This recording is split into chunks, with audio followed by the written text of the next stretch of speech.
11 p.m, 7 nights a week. Join us.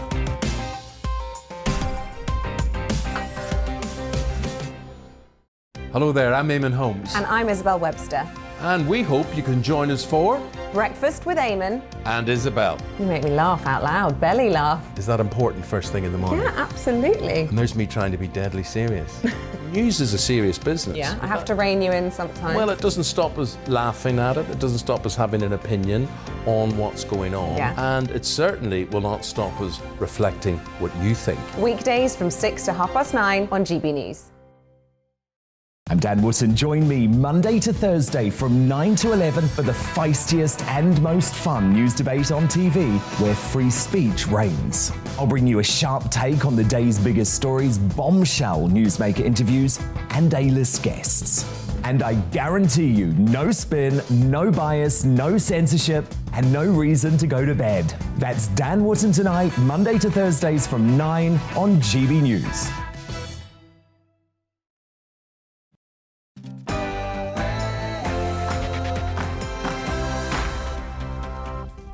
Hello there, it's 6 o'clock. I'm Michelle Dewberry and this is Dewbs & Co, the show where we'll get into some of the things that have got you talking today. Now, it's day 20 of Russia's invasion into Ukraine.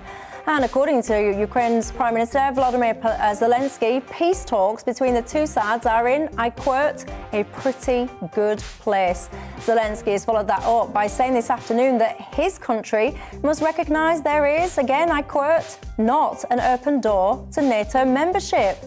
Is this going to be the first step towards peace? You know what? I really hope so. And Boris Johnson is poised to travel to Saudi Arabia next week to talk about oil as he attempts to move the UK away from dependence of energy supplies from Russia. I mean, come on now, you couldn't even make this up, could you? To avoid Russia, we're turning to Saudi Arabia. I mean, should we really be deepening our ties with governments that have questionable regimes? And by the way, how many countries out there don't have governments with questionable regimes? That is the question, isn't it? And in today's You Don't Say, figures have been released that show that in 2021, we saw the biggest hit to mental well-being in generations. 4.3 million referrals were made to mental health services that year. I mean, yeah, anyway, don't even get me started on that one, perhaps. And do you work shifts? If so, I wonder, how much notice do you get of what your shift pattern is? Half of low-paid workers in the UK are given less than a week's notice of their shift. Does that apply to you? If so, how do you manage your life? Or do you appreciate the flexibility? Have firms got to do more to give set shift patterns? Is that even possible? We'll have that and more to come tonight on Dewbs & Co. But first, the latest news headlines.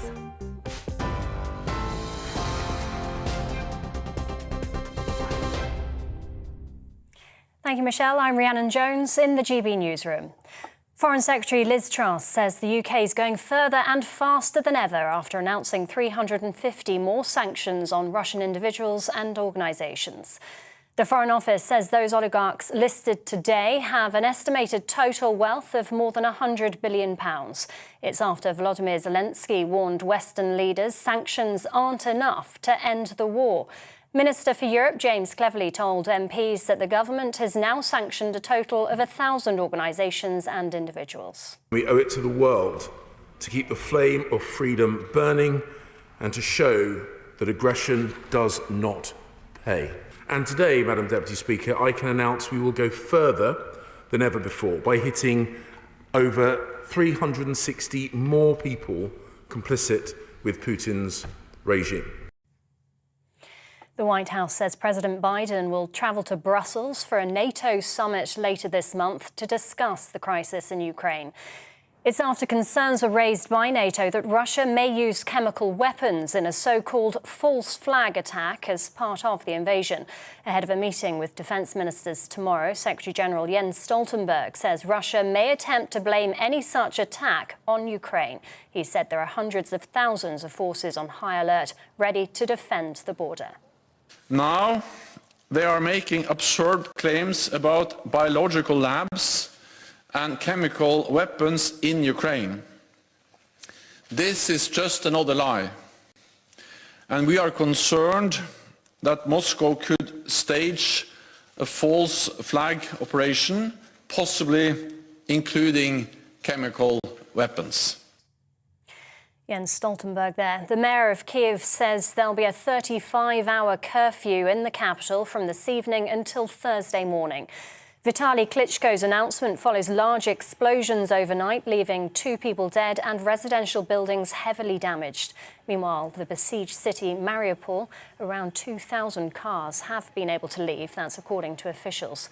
Peace negotiations between Moscow and Kyiv resumed today after being paused yesterday. Mr. Klitschko says there's a huge number of injured people in hospitals. We will defend our city. It's our homes. We never think to leave. It's our homes. We defend our children, family, our buildings, our city, and our future of Ukraine. An Irish cameraman has been killed near Kyiv. Fox News announced that war zone photographer Pierre Zashevsky died yesterday after his vehicle was struck by incoming fire. He was reporting alongside Fox News journalist Benjamin Hall, who's currently in hospital. It follows the death of another American journalist, Brent Renaud, who was shot and killed near Kyiv on Sunday. An anti-war protester who interrupted a live news programme on Russian state television has avoided a jail sentence. Channel 1 editor Marina Ovsyannikova held up a sign behind the presenter saying, "They're lying to you." A Russian court has fined her 30,000 rubles, around £215, after finding her guilty of breaking protest laws. It was my own anti-war decision. Yeah, I made this decision by myself because I don't like Russia started this invasion, and it was really terrible. And back here, face coverings will remain compulsory on public transport and enclosed public settings in Scotland. First Minister Nicola Sturgeon's announced she will not relax the rules on masks due to a current spike in case numbers. The legal requirement for businesses to retain customer contact details will be dropped as planned. The restrictions will be reviewed again in 2 weeks' time. And Boris Johnson says negotiations over the detention in Iran of Nazanin Zaghari-Ratcliffe are delicate. Hopes have been raised about the 43-year-old's potential release after she reportedly had her British passport returned to her. The Prime Minister says he doesn't want to tempt fate while negotiations are ongoing. Ms. Zaghari-Ratcliffe has been detained in Iran since her arrest in 2016 on charges of plotting to overthrow the government, allegations she denies. TV online and DAB Plus Radio, this is GB News Now. It's back to Dewbs & Co.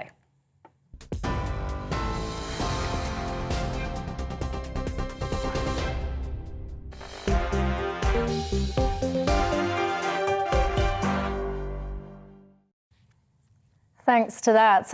Well, this is Dewbs & Co. We're on your TV, YouTube, digital radio, and keeping me company tonight. We've got Harriet Sargent, who's a journalist and author, Alistair Donald, Associate Director of the Academy of Ideas, and Joe Phillips, the journalist.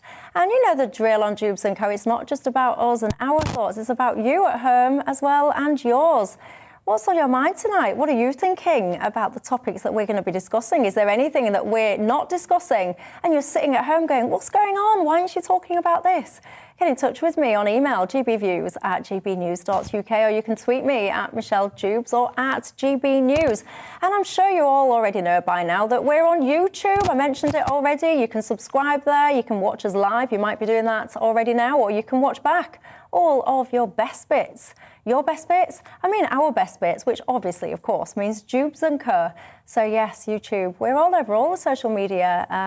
Snapchat, do you use Snapchat? TikTok. I hear that we're going really well on TikTok, gotta say. I think I'm a little bit too old for TikTok, but nonetheless, it seems that the kids are loving it. So there you go. Anyway, let's get to our top story, shall we? The Ukrainian President, Volodymyr Zelensky, has said that his country must admit that it won't join NATO. He was speaking to a UK-led joint force via video message today. Зрозуміло, що Україна не є членом НАТО, ми це розуміємо, ми адекватні люди. Роками ми чули про нібито відкриті двері, але вже почули також, що нам туди не увійти, і це правда, і треба це визнавати. Well, yeah, I mean, we've heard a lot now, haven't we, about NATO, about just how important NATO or the joining of Ukraine or into NATO is for both sides. And, you know, Alice, I'm going to pick up with you on this because ultimately, you know, we're seeing all the goings on in Ukraine and it is, you know, unquestionably horrific. Every sane-minded individual now wants this to come to an end as quickly, as safely, and with as little casualties as possible. I personally found this conversation, these statements about NATO today quite encouraging.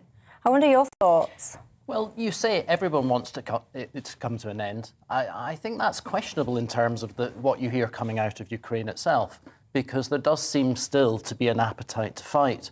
And I think that's important to recognise. And I think we in the West, where the conversation does often revolve around finding a compromise, we should actually recognise that in Ukraine there is a willingness to fight, and we should do everything in our power to try to support that. Now, the reality on the ground in war is that sometimes or often compromises have to be made, and that would be an unfortunate thing, but a reality. But it doesn't mean to say that I think that we should just automatically give way and even pressurise Ukraine to compromise, because I think as long as they're willing to fight, we should support them. But Joe, I found this actually, you know, it's interesting. It's Zelensky himself saying that peace talks are making, a direct quote here, pretty good progress, and that fills me with optimism. Maybe I'm being slightly deluded, but for everybody's sake, I want this to be drawn to a close as quick as possible. Well, yes, of course it's optimistic words, and that's important to send that message to his people, whether they're fleeing the country or whether they're still there and managing to hear him. I think the comments that he made about NATO are regretful and tinged with a bitterness and a sadness, because, as he said, you know, we've always been told the door is open, and it clearly isn't. And he's called upon NATO to help, and NATO hasn't helped in the way that he's wanted, in other words, to impose a no-fly zone. And what he said also in this comment was, we will seek our security elsewhere. Now, that I think is a much more interesting thing to think about. Where is he going to seek his security? Now, as we're on air now, he's meeting with the leaders of Poland, the Czech Republic and Slovenia. And he's also had that conversation with the Joint Expeditionary Force. And he addressed Canadian Parliament today as well. So, I mean, you know, he's putting himself out there, talking to people. He's asked for help. NATO has refused to give him the help that he wants. And now he's feeling that the door is slammed. Do you think they're right to have done so? Do you think NATO are right so far to have refused the calls for a no-fly zone? Yes, I do, because I think when you're dealing with somebody like Vladimir Putin, you give him the slightest excuse and we would be into World War III. Yeah, I mean, I've got to say, and I mean, this has become such a strange dynamic around this situation, because if you try and say anything other than, you know, this is an awful situation, except people then start launching at you for being a Putin apologist. So I feel like first of all, before I make the next sentence I'm about to make, I do need to be clear. I'm not apologising for Putin, nor am I defending the invasion. The invasion is wrong. It needs to be brought to a close pretty much immediately. It shouldn't have happened in the first place, if you ask me. But nonetheless, when you say about appeasing Putin and things like that, Joe, you know, the situation around NATO and Russia's sentiment for NATO to stop expanding to the east, this isn't new to Putin. This goes back for years and years and years. And I mean, the thing with NATO, let's all remember, it started with 12 countries. I'm just showing you a map up there. I mean, I've got to say, this is coming from me as a spectacle wearer, that is quite a hard graphic to see. So apologies if you can't make it out there. But, you know, it started off with 12 countries. It's now got 30. Gorbachev actually asked Washington to disband NATO. This was all about the Warsaw Pact, was seeking assurances that actually they wouldn't expand eastwardly. And as I just showed on the graphic there, 1, 2, 3, 4, you've got at least kind of 4 or 5 expansions to the east of NATO. I'm not saying that this justifies anything, by the way, before people start messaging in and saying, what are you doing? I'm just trying to explain that it's long been known that the expansion of NATO towards Russia is a red flag, a red line to Russia. I mean, well, it's a red flag to Putin, and I think that's the difference, Michelle, because in 1997, NATO and Russia together signed the founding act. We do not consider each other as adversaries. Putin's been obsessed with the expansion of NATO since the fall of the USSR. So it's very much a personal beef of his. It wasn't a beef of Gorbachev.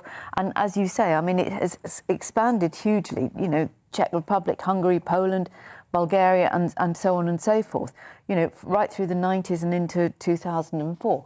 But, you know, Russia signed the agreement saying that we don't consider each other as adversaries. Well, Putin clearly does. Yeah, I mean, the point I'm making, and I'm repeating myself, but I don't believe this is just unique to Putin. I mean, we've mentioned Gorbachev there. We're mentioning Yeltsin. He was saying, Yeltsin warned, and I'm just making sure that I get my quotes right, hence I'm reading these directly. Yeltsin warned the West that basically NATO expansion was nothing but humiliation for Russia. And so it's gone on, and so it's gone on. So I do actually think that the whole NATO thing, the reason I've extracted that point amongst any others that's been said and spoken about today, Harriet, is because I do think this is quite key to the whole thing. And hopefully, when I say it's a key to the thing, I mean hopefully a key and a step towards a resolution. Well, I don't know. I mean, all I know is that Putin, unlike the other leaders you've been mentioning, Putin is very keen to resurrect the old Soviet empire. I mean, that's what he's been driving him.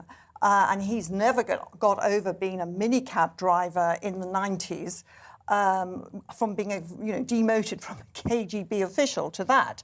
And he wants to try and get Russia back to his ideas, his sort of old ideas of empire, Soviet empire. So, frankly, I think NATO could be a problem, but it's not the real issue. The real issue is Putin and his ambitions. Yeah, and I'll bring you back in now. So one of the things that I find interesting is Zelensky's understandable calls for the West to be doing more, to do more, which I completely understand, by the way. If I was in his position, I would be calling for exactly the same thing. But what more can we do? Well, I think we could be a little bit creative about how we approach the situation. I mean, personally, I think the no-fly zone is very difficult, but that doesn't mean to say that you can't find ways of getting arms and support to the people that are fighting in Ukraine. But we've been doing that. Well, we have to some extent, but have we been doing enough? I mean, there was the talk of the MiG fighters being pushed through to Ukrainians to aid that fight, and having talked up... Are we talking about the Polish ones there? Yeah, and having talked that up, and as the West has done quite often through this crisis, actually it hypes things up and talks about how much support it's going to offer, and then it comes to the crunch point and it steps back, and it's almost like there's a kind of signalling of our virtue in terms of trying to help them, but when push comes to shove, then things don't quite work out like that. So I think we could show commitment. There's been all sorts of talk of people from around Europe and around the world going off and going to the Ukraine and helping with that fight. I mean, perhaps we should look seriously at how we can do more of that in terms of issuing support. So there are ways of helping out without doing something as much as a no-fly zone. I just don't think that we've thought creatively enough about it. Jo, do you think we should be doing more? Yes, I do, but it's very difficult to see what we can do without risking. I mean, the thing about the Polish MiG fighters was once you start putting Polish planes in there, you are then beginning to bring a NATO country into the war. But I think Alistair's right. I mean, I'm sure there are creative ways of doing it that basically you sell them, whether any money changes hands or not, but there must be a better way of getting anti-aircraft missiles to the Ukrainians. There must be a better way, given that we can, circumvent so many things. And I know we're going to be talking about Saudi Arabia in a moment, but we sell them arms, and they're using them to bomb children in Yemen. So, we've got a fairly hypocritical attitude. Yeah, well, Ian's just written in and said, well done, Michelle, you've got the answer. Let's give in to Putin. That sounds like a great plan. But that's not what I'm suggesting, Ian. What I would like to see is that both sides, however it looks like, and I'm certainly not the foreign policy expert to come up with that solution, but surely we must all be talking about how do we bring this thing to a close now? It's all well and good talking about let's send more arms, let's send in aeroplanes, should we do no-fly zones?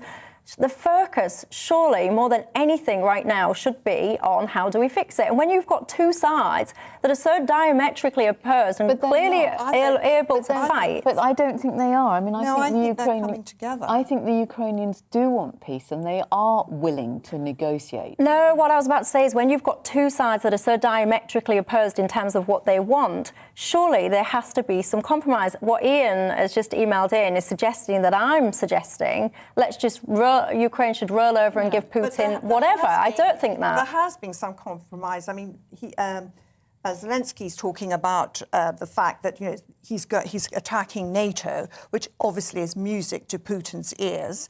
So that's his compromise. And Putin hasn't mentioned denazification for at least 2 or 3 days now, which is denazification was code for getting rid of Zelensky. So he's not mentioned that. So he's kind of signalling he would be willing for Zelensky to go on being leader there. Obviously, clearly, if he survives. Until they take over and then they put in a puppet. Well, I know, but I'm just looking at the kind of dance that's going on, and both sides have moved.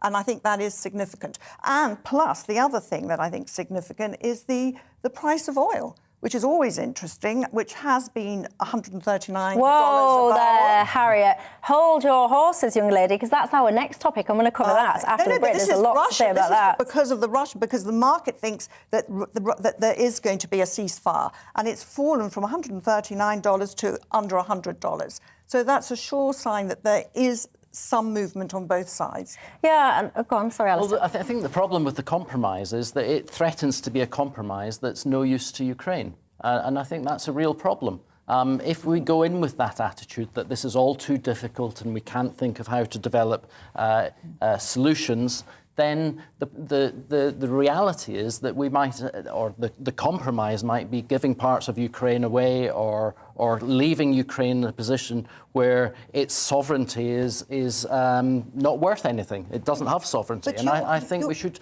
as a bottom line of this, as a really important moment in terms of the transformation of geopolitics. And I think the thing that he's talking about in terms of new institutions being created is very interesting because it seems clear to me that the existing institutions are from a different past world and are no longer particularly useful in the period that we're going into. So I think what you do in this period threatens to put in place standards that are then going to become the standards of the future. And I think things like Ukraine having sovereignty and its people being able to express that democracy are very important, and they shouldn't be compromised. And we should find out ways that are putting these in place. I mean, we have no say in this whatsoever. No, it's but Ukrainian I people think who are going to decide what they will accept and what kind of compromises. What they wanted, and it's not us at all. But they don't decide in a vacuum. They decide in the context of how the West approaches this situation. And if the West pulls back from supporting them and pressurises them into compromises, then we could end up in a very bad situation that sets dangerous precedents for these things in the future. Luckily, I don't think we've got the ability to make them compromise. Yeah, and also, I mean, I did find the point you made there interesting about sovereignty when you were just saying it's all about sovereignty and for the people to be kind of, not overseeing, but having the sovereignty of Ukraine. That, to me, is in direct contradiction to Zelensky's demands or requests for immediate entry to the EU. That, for me, for a country who wants sovereignty to simultaneously want access to a bloc that, by the way, we just voted to leave. One of the reasons we voted to leave was because we wanted to take back our sovereignty. I see a bit of a contradiction there. No, I disagree on that because I think having sovereignty means that your people have the ability to make a decision as to whether you enter into the EU. Personally, as a Brexiteer, I would not encourage that at all. But the reality is that you have to have the capacity to take that decision. Well, there you go. That's our thoughts. Let me know yours. Yeah, you can email, actually. I mentioned, didn't I, gbviews@gbnews.uk. And when I come back from the break, I want to mention what Harriet was just talking about. The whole kind of situation about oil, the whole conversation, this war, this invasion has really brought home to everyone, actually, who is doing what in the world and who should we be getting into bed with, for a bit of a crude phrase. Who are we relying on for what? The reason I'm bringing all this up is because Boris Johnson is off to Saudi Arabia to talk oil. And I laugh a little bit because you genuinely couldn't make this up. You're getting away from Russia by going closer to Saudi Arabia, potentially. Goodness me. We'll have that and more coming up after the break.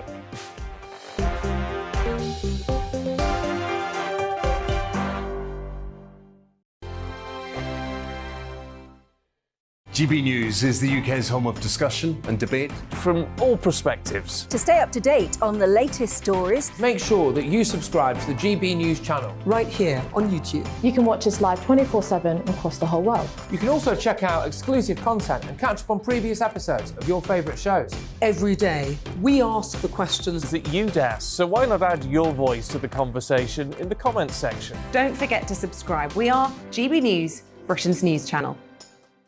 Every night at 11 on GB News, we bring you the next day's stories the day before. Basically like time travel. If it's a big story, we'll cover it, guaranteed. But we'll also have some fun along the way. Big opinions, big laughs. Sometimes big hair. This is Headliners, the paper review show that won't send you to sleep like the others will. 11 p.m, 7 nights a week. Join us.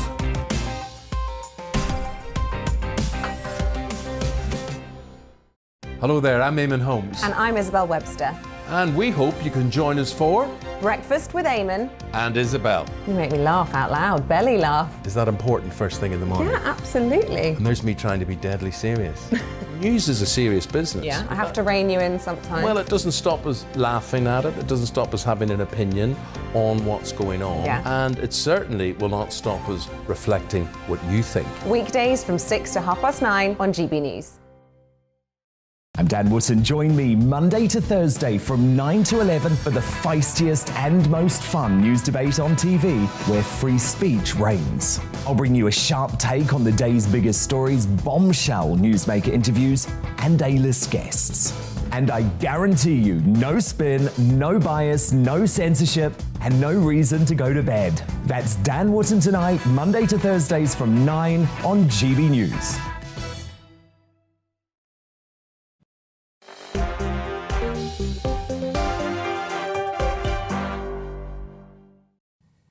Hello there, welcome back to Dewbs & Co with me, Michelle Dewberry. We're on your TV, your YouTube and your radio, so good evening to you wherever you're watching or listening. Keeping me company tonight, we've got Harriet Sargent, who is a journalist and the author, Alistair Donald, who's the Associate Director of the Academy of Ideas, and Joe Phillips, the journalist. Now, Boris Johnson has defended his decision to fly to Saudi Arabia. He wants the Gulf state to increase production of oil and gas, which would make the price go down. The three-day trip comes days after the Saudi Arabian government executed 81 men. According to the Saudi state media, the group had been convicted of charges including terrorism and, get this, holding deviant beliefs. I mean, I've got to say, I dread to even think what would constitute a deviant belief in the eyes of the Saudi Arabian government. But anyway, Boris Johnson said that the UK needs to avoid being blackmailed by Russian President Vladimir Putin, who he compared to a drug dealer.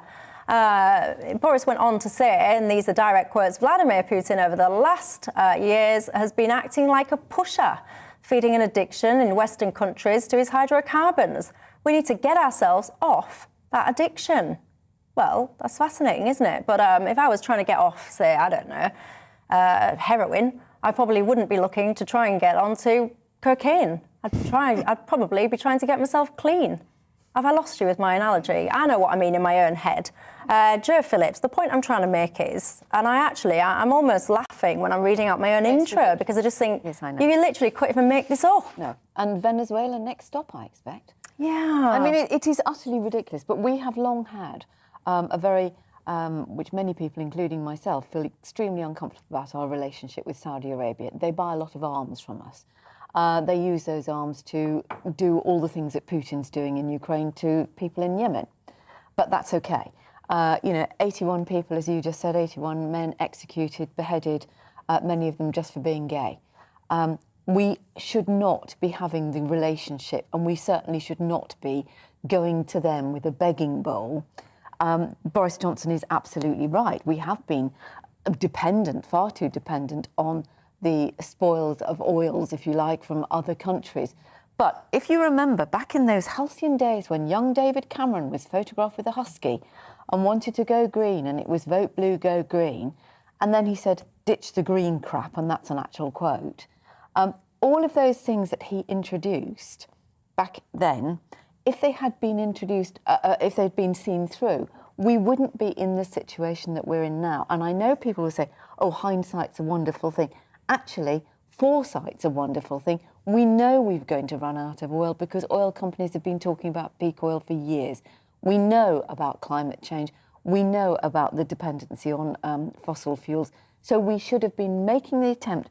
In the 10 years, the last 10 years, if we had funded the things that David Cameron said that his government was going to do and promised to do before he scrapped it, we wouldn't be in the position of Boris Johnson embarrassing us yet again, going cap in hand to an appalling regime.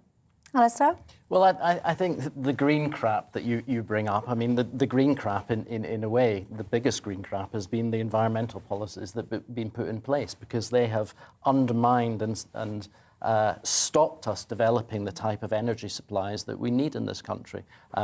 You just go through all the different sources of energy. As you say, we've known that North Sea oil might be running out for a while, but we haven't put in place things like fracking arrangements, which could well have, or could easily actually have created the type of gas supplies that would do us well into the future, not just through this tricky period, but way into the future, because we have enough resources underneath on land within England to be able to do that. We could have developed nuclear power in a way that gave us enough energy, whereas the kind of the green-tinged environmental policies that have taken against nuclear power have undermined our capacity to do that. But there are some These just let Harriet come in, backed by Russia. I mean, a lot of the anti-fracking we now discover was actually backed by Putin, because he obviously thought it was, so dangerous for his own supplies. And whereas America has gone ahead and had fracking and is in this wonderful position of not being dependent on Russian gas. I think there's a danger that we start to blame everything on Putin just now. The reality is that environmentalists and the policies that they've developed and have slowly been absorbed into government policy have been, they've been more than enough to stop us developing energy policy. So I don't think at this point we should really just switch it and say, well, Putin's to blame for that. I think the reality is that we've had it within our own hands to be able to deal with these things, and we haven't done it, and we've only ourselves to blame for that. And this is a point where we can start to put that right. And I think we should, we're not entirely dependent on Russia for gas. We get less than 10%. We get about 5%. I think we get a lot of our oil, for example, from Norway. Gas and oil, so most of our stuff, actually, you're quite right, comes from Norway. But a lot of the green things, which isn't necessarily about the energy, it's about saving energy, the insulation of homes. The government scrapped the schemes. So that's sort of fallen down. Fracking, I think, is a non-starter. And I know what you say, Harriet, about America. America's got great swathes of empty space. We've got a small island. We've got local people who do not want fracking in their area. 138 MPs in fracking areas have said they're against it. And you just sort of think, well, who's going to do that through the planning applications and the protests and the campaigns against it? And it would take too long. And everyone, even Kwasi Kwarteng, a couple of weeks ago, the business secretary, said it is not economically viable to go into the quadrilla. It's not economically viable for them to do it in order to produce enough gas. I do want to just correct you on one point, by the way. You mentioned there are 138 MPs. It's 38% of 100. Yeah, what it is, just to be clear, is there's 138 MPs in the target areas, basically, where they would be affected by this. Of that, only 5 of those 138 said they would support fracking. 41 said they would be against it. The rest didn't reply or decline to comment. So there you go. But let's speak, shall we, of fracking, because obviously you'll be aware by now that there was a decision to ban fracking and work to plug the UK's only 2 shale gas wells with concrete was supposed to basically start today. More than 40 MPs have urged Boris Johnson to stop the work, which is due to be completed by June this year. Hence, it's supposed to be starting round about now. Environmental campaigners warn that fracking is unpopular with the public, damaging to the climate and will not bring down bills. Well, joining me now to discuss this is anti-net zero campaigner Lois Perry. Good evening to you, Lois. Should we be fracking? Absolutely, we should be fracking. I mean, Quadrilla, Francis Egan has said that if the government doesn't actually put its words into action in the next few days, they're going to have to start the process of concreting the wells. It's got to be done by the end of June. And, you know, the process, it takes several weeks and they'll have to start doing it straight away. But the thing is, whether you actually believe in this net zero stuff or not, us producing our own energy is absolutely vital. I mean, we've got the cost of living crisis. We've got, as some of your panel actually already said, you know, Putin would not be able to get away with what he's getting away with at the moment if we were energy independent. And so the whole Putin thing has totally focused the mind. But I think this cost of living thing could actually become the Conservatives' poll tax moment. I really, really do. We need to frack. We need to be energy independent. Quadrilla needs to they need to talk to the government. They need to help them sell it in. They need to talk about how they will help with local communities. Maybe they can make the energy that they get out cheaper for the local communities. But, you know, this is a real crisis and we need to do absolutely everything we can to alleviate it. You know, no more green crap. The time has gone for that now. It really has. Yeah, and Lois, you know, we talk about cost of living there, and obviously I share concerns, as will all of our viewers. But then we're talking about fracking as a potential solution to that. But the cost of living crisis is here and now. It's imminently about to get worse. Fracking, and help me understand this if you will, I am not a fracking expert, but this is not an immediate quick fix. If you start fracking today... No, it can be, well, yeah, I mean, it can be turned around pretty quickly, actually. But I tell you what, not doing it would make the process of actually starting to frack even slower. You know, we need to be getting our oil out of the North Sea. We need to be fracking. We need to be doing absolutely everything we can to be energy independent. And it's all very well talking about insulation and all of that. How realistic is that as a long-term solution with all the different types of housing that we've got in this country? You know, everyone knows that we need gas. Nuclear power is 100% the way forward, but that takes 10 to 15 years to get online. And actually, it's not very good for producing heat. It's great for electric, but not so good for heat. We need gas. Renewables are nowhere near what they need to be and maybe never will be. I mean, the battery storage power just really isn't there. And, you know, Quadrilla and the government need to get their heads together and they need to stop all the mucking around. Otherwise, it won't be the rumble of a bus equivalent tremor that we're hearing, which is what they got shut down for a couple of years ago. It will actually be the rumble of tanks, because if we're not energy independent, we are stupid, absolutely stupid.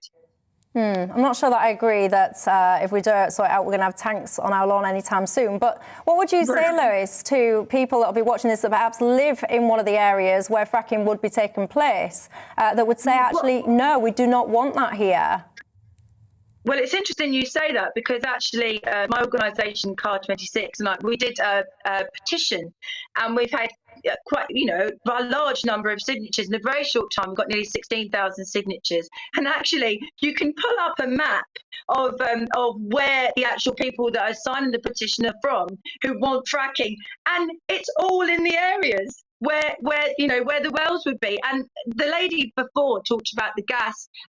We can't get it out because it's not like America and the geography is wrong and everything. Actual experts from America have come over to the north of England and had a look and said that our reserves and our capacity is better than the capacity in America. And there's been 1.7 million successful fracks in America. You know, this is a no-brainer. This is green zealotry, and we need to stop being silly now. We really do. The men need to get their heads together, and the women, and sort this out. OK, well, Lois Perry, thank you very much for your time. Thank you. Jo, you know, this whole net zero thing, I've heard it called a slogan and not a strategy. We're talking there about, you know, the prices. And by the way, I don't think people are even grasping how much prices are going to be going up, because it is everything. Yeah. It's all the oil, it's the gas, it's the price of basic food items, your wheat, it's everything coming down the pike. And I worry about this. And if I was in charge of this country, and I say often it's lucky for everyone that I'm not, but I would be pausing, for example, green levies. I would be pressing pause on the whole net zero thing, because I'd be saying, well, yeah, climate change, it's an issue, but for now we've got more immediate pressing ones. But we can't do that. Why not? Because we have done it for years and years and years and put pause and, oh, we'll deal with it. And we've allowed globally exploration and literally exploitation of mineral resources and the world's resources. Exactly. So if we've done it for forever and a day, what difference is another year going to make then? But it's not another year, because if we don't deal with it, we're getting to the point, we know that now, we're getting to the tipping point where we can't reverse it. So once I just think it's such a banal and stupid argument. It's like people saying, what's a banal and stupid argument? We don't need to worry about it now, we can deal with it later. We're talking about... I think it's a very sensible argument. I think press pause for 12 months, what's that going to do? It's going to help people, because is what it's going to do. Because that's what we've been doing for donkey's years, and we should have been investing in solar and wind power and all the other things. You know, there are 630 planning applications that still haven't gone through. They're on pause on solar and wind power, whilst we're talking about fracking. I mean, I don't know where Lois lives, but I wouldn't want fracking. I would campaign against fracking. Well, I lived in Japan, where I lived through a lot stronger earthquakes than we've got here. I mean, we've got here something that's the same as mixed traffic on a busy road, that kind of tremble. I mean, I honestly don't see why this is such an issue. I mean... well, it's not just about air tremors. People that live, or people that object to fracking, will say about things like potential contamination of water supplies, for example. But this has not happened in America. Why is it suddenly such a problem here? Because we live on a tiny island, and we are very built up. Alistair? I think we need to get out of the talk of the climate emergency and quite sort of emotional language like that, and have a bit more of a sober and realistic understanding of the climate. I mean, yes, the climate is changing, but it's changing relatively slowly, and it's not something that we cannot deal with if we have a reasonably ambitious approach to dealing with it. I think what the kind of culture of fear that we build around these things is not helpful to us being able to take stock and properly understand how it is that we need to deal with it. And I think things like fracking, they provide a very, very useful intermediate solution to some of the problems that we face, because they do bring down emissions to the extent that needs to be brought down and is a problem. But the discussion that surrounds things like fracking is always pointing out that it's a problem rather than a potential solution to the situation we're in. So you point to the kind of contamination arguments, the earthquake and the kind of seismic impact is another discussion that's very much linked with fracking. But when you look at the reality of the problems that it causes, it's actually very, very minor. In fact, it's under the levels that not so normal activities, even in things like construction, have. Yeah. So I think we need to kind of just not get carried away. We need to take stock of these things, invest where we can, and I think fracking is a really good thing to invest in as a point of departure for getting to probably a longer-term future where we do use much more things like nuclear, which take a bit of time to bring on stream. Well, we can't kind of wring our hands about getting into bed with Putin or with Saudi Arabia, which is indeed dreadful, and then sort of say, no, we can't do fracking. At some point, we've got to take some hard choices. Yes, and we should have taken those choices. But it's no good saying that. What are the hard choices we're going to take right now? How about going back to the promises that were made by David Cameron and instituting some of those? Like what? Like wind what? Power, it give me provides 3%. Wind, I mean, we live what is on it? an island. What is 3% It's of our needs? fantastic. Wind power is amazing. Yeah, when it blows. Yes, but when it's it works, great. and it only provides. What is the percentage? 3% of what we need at the moment. I don't know. Yes, well, that's what it provides. So, I mean, that is just not going to really do much good right now. We have to do something. We cannot be reliant on Russia and Saudi Arabia. We have had that bought But home it is very also strongly. about our infrastructure. It is about better public transport. It is about better housing. It is about... Well, I live in an old house, and I actually looked into all this insulation, and it's almost impossible. I was very keen to do it. If you live in an old house in a sort of, it's almost impossible to insulate your home. Well, not everybody does live in an old house. Well, quite a lot of the country does. Yes, but not everybody does, Harriet, and lots of new builds are not up to the standard that we were promised a long time ago in terms of insulation.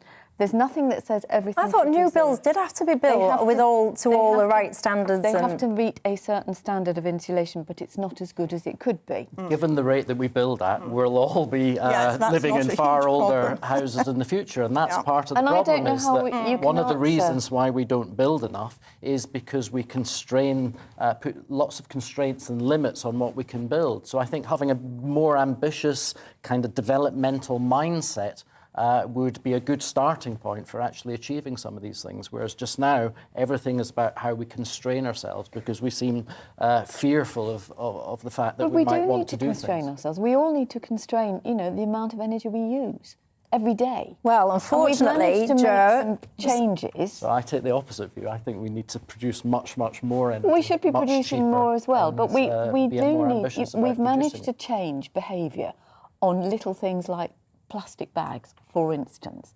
By taxing the backsides out of them. The only reason you've changed behaviour on plastic bags is by charging people to have them. That's right. And yes, we've constrained behaviour, all right, by making it so expensive people can't even have their heating on. Pat says, about Boris Michel, should he go to Saudi Arabia? Yes, he should. Pat says, we can't be responsible for every other country and their laws. We have to find other oil supplies. And how many countries are totally clean on their human rights records? Not many. Get real, Michelle, says Pat. Well, there you go. We shall have a break. I will try and get real during it. When I come back, though, I want to talk to you about a few different things, actually. I want to talk about shift patterns. Are you a shift worker? If you are, how much notice do you get? Can you plan your life, your childcare? Or do you appreciate the flexibility of short notice? And also, I want to talk to you about mental health. Apparently, 2021 saw record numbers of referrals to mental health services because, of course, things like lockdown. I mean, talk about stating the obvious. Anyway, I'll see you in a couple of minutes.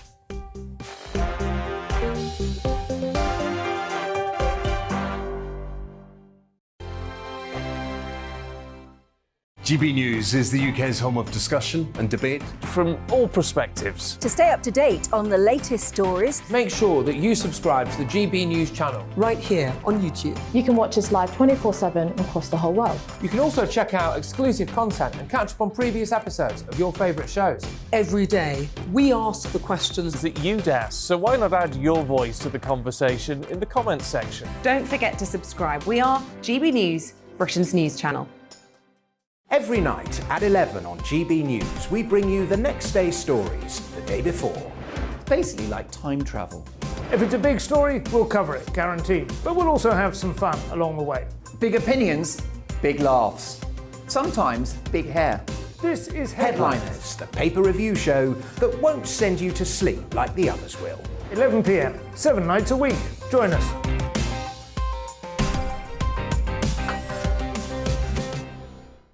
Hello there, I'm Eamon Holmes. And I'm Isabel Webster.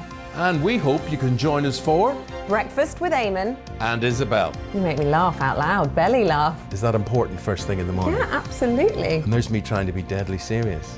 News is a serious business. Yeah, I have to rein you in sometimes. Well, it doesn't stop us laughing at it. It doesn't stop us having an opinion on what's going on. Yeah. And it certainly will not stop us reflecting what you think. Weekdays from 6 to 9:30 on GB News.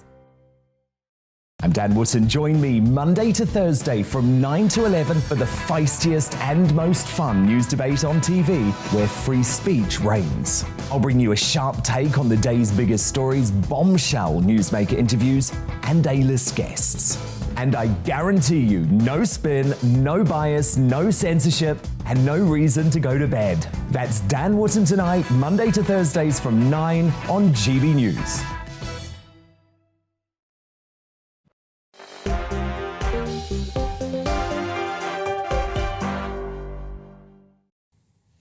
Hello there, welcome back to Dewbs & Co. with me, Michelle Dewberry. Joining me tonight, Harriet Sargent, journalist and author, Alistair Donald, Associate Director of the Academy of Ideas, and Joe Phillips, journalist. Now, research by the Real Living Wage Foundation has revealed that 10 million UK workers are given less than a week's notice when their shift patterns change. 21% said that they've had their shifts cancelled altogether with less than a week's notice, which of course will affect things like childcare. As a consequence, workers face major disruption to their lives, with the lowest paid workers the worst hit. The research also highlights that 9 in 10 workers were not I almost said not constipated. I don't mean constipated, I mean compensated. They are incredibly different things. Anyway, the point I was trying to make there is that 9 in 10 workers were not compensated for the disruption. Should companies do more, do you think, when it comes to setting shifts? I mean, often, let's face it, the shifts reflect the needs of the business. Should they more so reflect, or certainly part reflect, the workers' needs? Alistair? Well, I think there definitely should be addressed this situation, because it's scandalous, some of the things that you're reading out there, especially the kind of cancelling of shifts and not being paid for the work they were meant to do. I think there's a general problem here, though, which is that in terms of workers securing proper terms and conditions, that's really gone backwards over the last 2 or 3, 4 decades, as things like trade unions have lost their influence and power and ability to set the sort of conditions that people work under. So I think that, combined with the fact that we do run a fairly low-grade, poor service economy, which makes these poor jobs all the more plentiful, I think it, both in economic terms and kind of industrial terms, we do need to address these things, and they take a lot. It's going to take a lot of turning round. I'm not convinced that this initiative is the route to resolve that, because I think it's far too focused in terms of the living hours initiative. This is very much a kind of follow-on from the work-life balance discussion, which is more of a mental health discussion, which is more of a kind of anxiety of your work and life getting out of sync with everything else. I think a more muscular approach to securing proper terms and conditions is the way to resolve it. Yeah, and also, Joe, I mean, I always think my mum and sister are both nurses, so I've seen their shift patterns, and my brother actually, in fact, now that I come to think of it, 2 of my brothers are shift workers as well. And when I think about the sleep patterns, the changes to your sleep, I mean, I would not be able to function full stop, I don't think, if I had to 1 minute work a day, the next minute work a night. My son's a paramedic, you know, and he's on permanent night shifts. Yeah, well, you see, if you're on permanent night shifts, I guess that you adjust your life then, so you get used to it. It's the chopping and changing. Not, you know, we know it's very bad for your health to do that, and we know it's very, you know, I mean, the people who are working here on a 24-hour radio and TV station, they're all working shift work. But I think, you know, this, as Alistair says, this report... You're getting supportive comments in my ear when you mention these guys. Well, they should, you know, but it's just... If there are some industries where you will change, hospitality and catering, for instance. You know, we've got no bookings, or we've got a big wedding, can you do some extra shifts? That's always been the case. But this is the real problem, and it's a growing problem, as I think Alistair alluded to, that we've got an awful lot of people who are working, but they are only just surviving. So any change when they're outgoing, so you can't say to your childminder or your nursery, oh, I don't need you for 3 days next week, I've just been cancelled. You can if it's your mum looking after the kids, but you're committed to those childcare costs and everything else. So it does become a problem, and that is going to add to people's mental health. Of course. Harriet? Yeah, no, I mean, I totally agree. I mean, and it just seems extraordinary that you're expecting people to just turn their lives upside down like that. I mean, for all the reasons that you said. I mean, for the childcare, and also that I know from research I did that people who change. I mean, it's all right if you're on than a night shift for a certain amount of time, and then you change. But when you're going backwards and forwards between that night and day, this has a serious impact on your sleep patterns and on your mental health. Well, Anne says, Michelle, I shouldn't be blaming the companies. She says it's more than likely often going to be the agencies that are doing this to people. But we spoke then, didn't we, about mental health? And if you're a regular viewer to this programme, you will know my thoughts on the whole lockdown and the whole kind of pandemic response. The reason I mention it is because figures have come out today that basically, in a nutshell, I'll cut to the point, 4.3 million referrals to mental health services last year. 4.3 million referrals, apparently. This is one of the worst mental health crises, whatever you want to call it. I do think we use the word crises a bit too often. But, you know, these numbers, Alistair, the problem I think we've got in society, I love the way I say Alistair and then I continue talking. I just want to get this bit off my chest and I'll shut up. We keep operating in emergency situations. So we've had, COVID, we talk about climate emergencies, we talk about the Ukrainian emergency. We constantly seem to be at the moment in an emergency situation. And there's so much pressure to do something, act now, act now, act now. The unintended consequences to some of these actions are going to be immense. All of these mental health people with mental health problems, what we're going to do about it? Yeah, I think that's right. I mean, right the way throughout COVID, and as you mentioned in talking about things like the climate emergency, people are encouraged in a quite existential way to see their lives at threat. So it's not very surprising that they start to experience that and to rationalise it as a problem of mental health.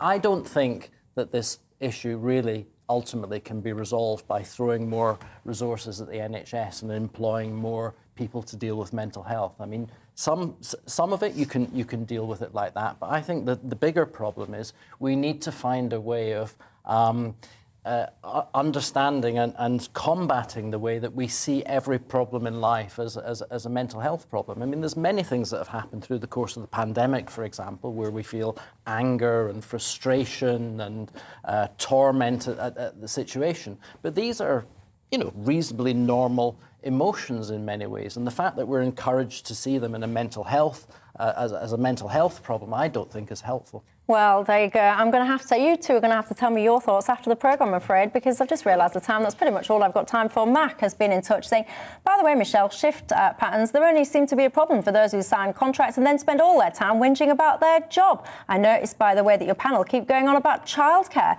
So what, are you only interested in the female side of things?